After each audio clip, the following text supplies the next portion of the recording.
Maigobane Neruhini, soy Kai y con este vídeo inicio una nueva serie donde voy a ir contándoos por partes todo lo que hay que saber sobre el reino de Gondor de la Tierra Media.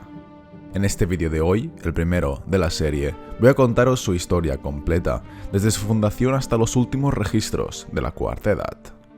Dicho esto, empecemos. El reino de Gondor fue fundado en el año 3320 de la Segunda Edad por dos hermanos, Isildur y Anarion, los hijos de Elendil el Alto. Mientras que su padre gobernó el reino del norte, Arnor, Isildur y Anarion se quedaron en Gondor. Construyeron dos ciudades gemelas, que eran Minas Anor y Minas Ithil, y mientras que cada uno de ellos vivía en una de estas ciudades, construyeron otra en medio, Osgiliath, que se convirtió en la capital del reino. Por desgracia, tras un siglo de paz y prosperidad, Sauron atacó desde Mordor en el año 3429, conquistó Minas Ithil y quemó el Árbol Blanco. Isildur escapó por el Anduin y fue al encuentro de Elendil en Arnor, mientras que Anarion se quedó defendiendo Osgiliath y Minas Anor. Entonces se desarrolló la Guerra de la Última Alianza, en que contingentes de todos los reinos élficos y exiliados de Númenor se aliaron para derrotar a Sauron.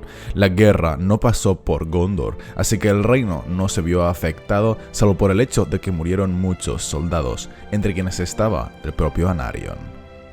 Derrotado Sauron, empezó la Tercera Edad del Sol, a principios de la cual Isildur se quedó unos años en Gondor, gobernando e instruyendo a Amenedil, el hijo de Anarion. Isildur plantó entonces un vástago del Árbol Blanco en Minas Anor y finalmente, en el año 2, partió hacia el norte con sus hijos para hacerse cargo del reino de Arnor, dejando a Amenedil y a sus herederos como reyes del reino de Gondor. Durante los primeros 5 siglos no ocurrió nada digno de mención, sino que el reino creció ganando riqueza y prosperando cada vez más. El séptimo rey, Ostoher, se encargó de reedificar Minas Anor y poco antes de su muerte el reino fue atacado por primera vez por los hombres salvajes del este, que fueron derrotados por Tarostar, hijo de Ostoher, que recibió el nombre de Romendakil, el vencedor del este. Por desgracia, él fue asesinado más tarde en batalla por nuevas hordas de hombres del este y fue vengado por su hijo Turambar. Durante los reinados del hijo y el nieto de Turambar, el reino continuó prosperando, hasta que con Taranon, el 12º rey, empezó la línea de los reyes de los barcos, que construían navíos y extendieron el dominio de Gondor a lo largo de las costas hacia el oeste y el sur de las bocas del Anduin. Para conmemorar sus victorias, Taranon recibió la corona con el nombre de Falastur, el señor de las costas. Sin embargo, no tuvo ningún hijo, así que fue sucedido por su sobrino, Eärnil I. Eärnil reparó el viejo puerto de Pelargil, construyó una gran flota y tomó la ciudad de Umbar, convirtiéndola en un gran puerto y fortaleza del poder de Gondor. Por desgracia, Eärnil se perdió con muchos barcos y hombres en medio de una tormenta en el mar. Su hijo, Kiryandil, continuó la construcción de navíos, pero los hombres de Harad, conducidos por señores expulsados de Umbar, atacaron con gran poder esa fortaleza y Kiryandil cayó en batalla. Durante muchos años Umbar fue sitiada, pero el poder marítimo de Gondor impidió que la tomasen. Kiriager, el hijo de Kiryandil, descendió desde el norte por mar y por tierra, y sus ejércitos derrotaron por completo a los Haradrim, y los reyes de Harad tuvieron que reconocer el dominio de Gondor. Kiriager recibió entonces el nombre de Hiarmendakil, el vencedor del sur. Ningún enemigo se atrevió entonces a retar el poder del rey Hiarmendakil, en cuyo reinado Gondor alcanzó la cima de su poder. El reino se extendía por las regiones que veis en pantalla. Todos los pueblos a su alrededor reconocían su autoridad. Los hijos de los reyes de Harad incluso vivían como rehenes en la corte. Así llegó a su fin el linaje de los reyes de los barcos. Atanatar al-Karim, hijo de Hiarmendakil, vivió con gran esplendor, pero amaba la tranquilidad y no hizo nada por conservar el poder que había heredado. Sus hijos eran como él, y la decadencia de Gondor empezó antes de que él muriera. Como sus dos hijos, Narmakil y Kalmakil, eran despreocupados, fue su nieto, Minalcar, quien se convirtió en regente del reino y ascendió al trono tras las muertes de su tío y su padre. En el noreste, los hombres de Run volvían a atacar, sumándose a veces a algunos de los hombres del norte que en teoría deberían ser leales a Gondor, así que en el año 1248, Minalcar condujo una gran fuerza y entre Rhovanion y el mar interior derrotó a un gran ejército de los hombres del este, destruyendo todos sus campamentos y colonias al este del mar. Minalcar tomó entonces el nombre de Romendakil II. Romendakil construyó los dos gigantescos pilares de los Argonath y como les dio favores a los hombres del norte que le habían ayudado en la guerra y los necesitaba como aliados en la frontera, envió a su hijo, Valacar, como embajador para que habitara un tiempo con ellos y se familiarizara con la lengua, maneras y política de los hombres del norte.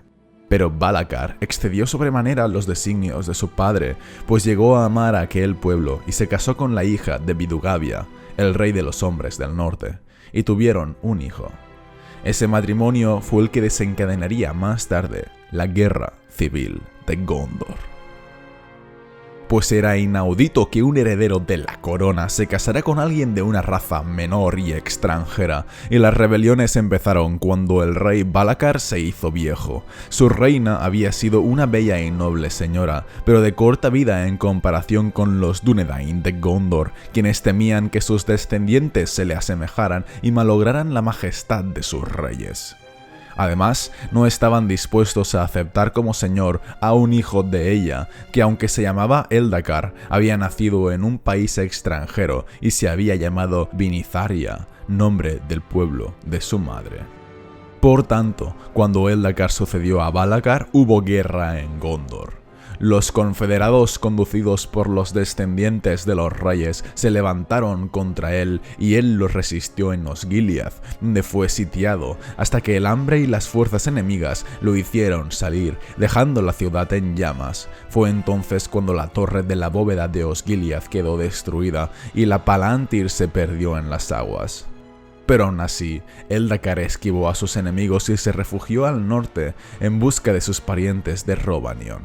Allí fue reuniendo un ejército, tanto de hombres del norte como de Dúnedain de Gondor, pues el rey usurpador, llamado Castamir, era un hombre altivo y poco generoso, cruel, que mató al hijo de Eldacar después de capturarle y masacró la ciudad de Osgiliath durante el sitio, cuidaba poco las tierras y solo pensaba en sus flotas. Tan solo había sido rey durante 10 años cuando Eldacar, viendo su momento, avanzó con su ejército desde el norte y el pueblo se le unió desde Calenardon y Anorien e Ithilien. Hubo una gran batalla en Levenin donde se derramó con abundancia la mejor sangre de Gondor. El mismo Eldacar mató a Castamir en combate, vengando así a su hijo muerto, pero los hijos de Castamir escaparon y se hicieron a la vela hasta Umbar, donde levantaron un refugio para todos los enemigos del rey y un señorío independiente. A partir de entonces, Umbar se mantuvo en guerra con Gondor y no fue otra vez completamente sometida hasta los días del rey Elessar, en la Cuarta Edad. Después del retorno de Eldacar, la sangre de la casa real y de las otras casas de los Dúnedain se mezcló aún más con la de los hombres menores, porque muchos de los grandes habían muerto en la guerra civil, mientras que Eldacar favoreció a los hombres del norte, con cuya ayuda había recuperado la corona, y Gondor se repobló con sus gentes. La guerra civil fue el primero de los 3 grandes males de Gondor. El segundo y más peligroso sucedió durante el reinado de Telemnar, el 26º rey, poco después de que su padre, Minardil, fuera muerto por los corsarios de Umbar. Una peste mortal transportada por los vientos del este afectó al reino entero. El rey y sus hijos murieron, así como buena parte del pueblo de Gondor, especialmente los que vivían en Osgiliath. Entonces, por la fatiga y la escasez de hombres, la vigilancia de las fronteras de Mordor fue abandonada. La corona pasó entonces al sobrino del rey, Tarondor, quien mudó el sitio del trono a Minas Anor de manera permanente, pues Osgiliath estaba desierta en parte y empezaba a mostrar síntomas de ruina. Tarondor fue, de todos los reyes de Gondor, el que tuvo un más largo reinado, pero poco más pudo hacer que reordenar el reino y renovar poco a poco sus fuerzas. Su hijo, Telumehtar, se encargó de retomar la ciudad de Umbar y se dio a sí mismo el título de Umbardakil, pero en los nuevos males que no tardaron en llegar, Umbar se perdió una vez más y cayó en manos de los Haradrim. El tercero de los grandes males de Gondor fue la invasión de los Áurigas, que minaron las fuerzas menguantes de Gondor en guerras que duraron casi 100 años. Agitados por emisarios de Sauron, vinieron del este y atacaron de repente el reino, matando al rey Narmakil, hijo de Umbardakil, y las fronteras este de Gondor se retiraron hasta el Anduin y Emin Muil. Kalimehtar, el hijo de Narmakil, vengó a su padre con una gran victoria sobre los hombres del este en el año 1899. Durante el reinado de Ondoher, su hijo, el reino de Gondor volvió a ponerse en contacto con el reino de Arnor en el norte después de una larga separación, y Arvedui, el heredero de Arnor, se casó con Firiel, la hija de Ondoher, pero ninguno de los dos reinos pudo ayudar al otro porque Angmar volvió a atacar Arnor al mismo tiempo que los Áurigas reaparecían con grandes fuerzas en Gondor. Aliados esta vez con los hombres de Khan y de cercano Harad, los Áurigas atacaron por el norte mientras que ellos atacaban desde el sur y Gondor estuvo a punto de sucumbir. En 1944, el rey Ondoher y sus dos hijos cayeron en la batalla del norte, pero Eärnil, el capitán del otro ejército, obtuvo una gran victoria en el sur y destruyó los ejércitos de Harad. Apresurándose luego hacia el norte, atacó el campamento principal de los Áurigas mientras estaban festeando su victoria. Eärnil tomó por asalto el campamento y puso fuego a los carromatos, expulsando al enemigo, muchos de los cuales perecieron en la ciénaga de los muertos. A la muerte de Ondoher, Arvedui de Arnor reclamó la corona de Gondor, pero el Consejo de Gondor, en especial el senescal del rey, lo rechazaron. En su lugar, la corona se le dio a Eärnil, el capitán victorioso. Eärnil era un hombre sabio y nada arrogante, así que en cuanto recibió la corona se puso en contacto con Arvedui y le prometió que le enviaría ayuda siempre que pudiera. Al fin, cuando en el año 1973 llegaron mensajeros diciendo que el rey brujo preparaba un ataque definitivo contra Arnor, Eärnil envió a su hijo Eärnur al norte con una flota, pero ya fue demasiado tarde. Cuando Eärnur llegó a los puertos grises, el rey brujo había conquistado todo lo que quedaba de Arnor y el rey Arvedui había muerto. Por suerte, las fuerzas venidas de Gondor eran tan grandes que, unidas con los elfos de Lindon y de Rivendell, consiguieron derrotar al rey brujo y expulsarlo del norte, tal y como os conté en mi vídeo de la batalla de Fornost. Eärnur volvió a Gondor, pero se había ganado el odio eterno del rey brujo. Y fue entonces, en el año 2000, cuando los 9 Nazgûl salieron de Mordor por el paso de Cirith Ungol y pusieron sitio a Minas Ithil. La tomaron después de 2 años de asedio y se apoderaron de la Palantir de la Torre, convirtiendo la ciudad en un sitio de terror que recibió un nuevo nombre, Minas Morgul. Como contrapartida, Minas Anor, la residencia de los reyes, pasó a llamarse ahora Minas Tirith, una ciudad siempre en guardia contra el mal de Morgul. El rey Eärnil murió de vejez en el año 2043, siendo coronado su hijo Eärnur, pero al contrario que su padre, Eärnur no era sabio, era un gran guerrero, un luchador espléndido, pero era más un capitán que un rey, no estaba hecho para ser un monarca. Cuando subió al trono, el rey brujo lo desafió, pero Eärnur le hizo caso omiso. Por desgracia, 7 años después el señor de los Nazgûl volvió a desafiarle, y Eärnur ya no pudo soportar sus burlas, así que fue a Minas Morgul con una pequeña escolta para enfrentarse contra él. Y Eärnur jamás regresó. Se creía en Gondor que el desleal enemigo había tendido una trampa al rey y que éste había muerto en tormento en Minas Morgul, pero como no había testigos de esa muerte, Mardil, su senescal, rigió Gondor en nombre de Eärnur. A decir verdad, quedaban ya pocos descendientes de los reyes, habían disminuido mucho durante la guerra civil, se vigilaban unos con otros con recelo, los que tenían sospechas se iban a Umbar y se unían a los rebeldes, mientras que otros renunciaban a su linaje y tomaban esposas que no eran de sangre númenoriana. A estas alturas no era posible encontrar pretendiente alguno de la sangre de los reyes o cuya pretensión fuera escuchada por todos, y todos tenían miedo de una nueva guerra civil. Así pues, el senescal siguió gobernando el reino y nadie se opuso a su autoridad. Cada nuevo senescal tomaba el cargo jurando esgrimir el bastón de mando y gobierno del rey hasta que él volviera, pero pronto estas palabras pasaron a ser un mero ritual a las que se hacía poco caso, pues los senescales ejercían todo el poder de los reyes. Después de Mardil, que fue reconocido como el primer senescal regente, hubo 400 años de paz relativa, pero desde el tiempo de Denethor I hasta el fin de la Tercera Edad, las fronteras de Gondor estuvieron siempre en peligro. En los últimos años de Denethor I, la raza de los Uruks, orcos negros de gran fuerza, salieron por primera vez de Mordor y se apoderaron de Osgiliath. Boromir, hijo de Denethor, los derrotó y recuperó la ciudad, pero Osgiliath quedó en ruinas y nadie vivió allí desde entonces.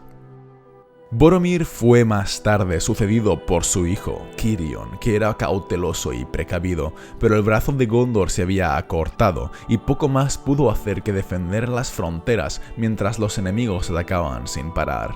Los corsarios asolaban las costas, mientras que en el norte, a la sombra de Dol Guldur, había aparecido un nuevo pueblo de hombres que atacaban sin parar. Cirion mandó mensajeros al norte en busca de ayuda, pero creía que era demasiado tarde, porque los enemigos atacaron al mismo tiempo que los orcos de las montañas nubladas, y la derrota parecía ya completa. Cuando, venidos contra toda esperanza, llegaron los Eorlingas, que dispersaron a los enemigos y los persiguieron a muerte por Calenardon. Cirion le concedió entonces a Eorl aquella tierra para habitar en ella, y así fue como nació el reino de Rohan. 3 siglos después, en los días de Beren, un peligro aún mayor cundió en Gondor. 3 grandes flotas vinieron de Umbar y Harad, atacando el reino desde el sur, al mismo tiempo que los Rohirrim eran atacados desde el este y el oeste. En ese año empezó el largo invierno. El rey Helm de Rohan murió con sus 2 hijos, pero Beregond, hijo de Beren, consiguió derrotar a los corsarios y luego envió ayuda a Rohan. Ambos reinos empezaron a curarse de las heridas y Beren le entregó a Saruman las llaves de Isengard, creyendo que les iría bien tener a un aliado tan poderoso en el oeste. Cuando murió Belector II, el hijo de Beregond, el árbol blanco murió también en Minas Tirith, pero se lo dejó en pie porque no fue posible recoger vástago alguno. En los días de su nieto, Túrin II, los enemigos de Gondor volvieron a ponerse en movimiento. Casi todo el pueblo de Ithilien partió y se dirigió al oeste, pues la tierra estaba infectada de orcos de Mordor, y Túrin hizo construir refugios secretos para sus soldados en Ithilien, de los cuales el más importante fue Geneth Anun. En el sur, los Haradrim volvieron a invadirles, siendo entonces cuando el rey Folwyn de Rohan cumplió el juramento y envió ayuda a Gondor, expulsando a los enemigos.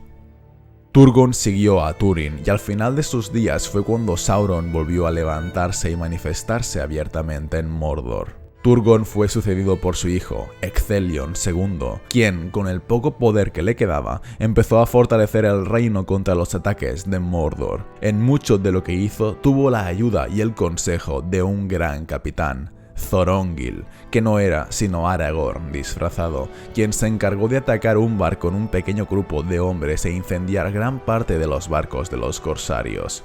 Pero después de eso, en vez de regresar, partió hacia el sur y el este, y Ecthelion jamás volvió a saber nada de él. 4 años después, Ecthelion fue finalmente sucedido por su hijo, Denethor II, un hombre orgulloso y de aire más soberano que ningún otro hombre que hubiera aparecido en Gondor durante muchas vidas. Era sabio, además, previsor y conocedor de la ciencia. Su esposa murió tras darle 2 hijos varones, y Denethor, volviéndose más lóbrego y silencioso que antes, osó mirar la Palantir de Minas Tirith, algo que no se había hecho durante un milenio, desde que Minas Ithil cayera en manos del enemigo. De este modo, Denethor tuvo gran conocimiento de las cosas que sucedían en el reino y más allá, pero pagó caro ese conocimiento porque envejeció prematuramente y al final Sauron consiguió desesperarle. Entonces, como todos sabéis, tuvo lugar la Guerra del Anillo, en la que Gondor se vio al borde del colapso, pero fueron salvados en la batalla del Pelennor gracias a la llegada del rey Theoden de Rohan. Frodo consiguió destruir el anillo en el Monte del Destino, Sauron fue entonces derrotado, y Aragorn ascendió al trono del reino, convirtiéndose en el rey Elessar y dando fin a la Tercera Edad.